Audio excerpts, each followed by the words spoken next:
À l'Institut de police scientifique de l'Université de Lausanne, Pierre Esseva et Olivier Delémont travaillent sur une nouvelle technologie pour détecter les stupéfiants synthétiques. Entre recherche fondamentale et application pratique, ce projet est soutenu par la communauté européenne.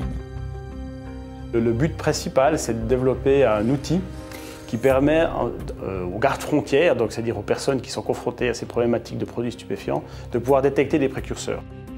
Les précurseurs sont les produits chimiques de base qui permettent de fabriquer les stupéfiants.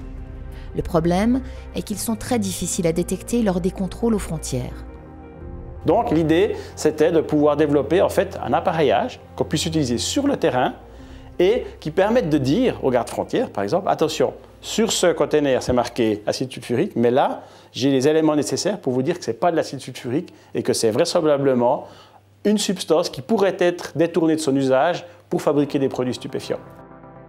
Il s'agit donc de développer un premier prototype de ce système qui n'existe pas encore sur le marché.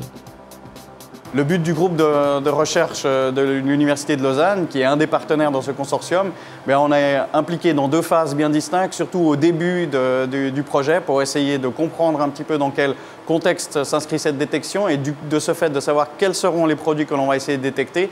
Ensuite, on va être impliqué surtout à la fin du projet pour la validation de ce senseur par rapport à des produits réels, puisqu'on a à disposition ces produits réels au sein de notre unité.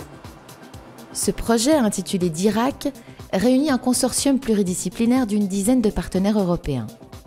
Des entreprises spécialisées ont également apporté leurs compétences industrielles dans la gestion de ce projet. C'est clair que nous, en tant qu'université, on a un certain nombre de facilités pour pouvoir, disons, développer des prototypes, mais ça n'a rien à voir avec ces grandes entreprises avec lesquelles on travaille au niveau européen, qui, elles, ont vraiment un potentiel de pouvoir créer ce genre de technologie que nous, on n'a pas. Cette collaboration, ça nous permet aussi, pour nous, au niveau université, une certaine visibilité, ça c'est clair, et puis de pouvoir promouvoir l'aspect de la forensique au niveau européen, et puis de se positionner en disant, écoutez, ici, en Suisse, à l'Université de Lausanne, on a ces compétences, et vous voyez qu'elles peuvent être utiles et qu'elles sont nécessaires. Là, à mon avis, on a un rôle important à jouer.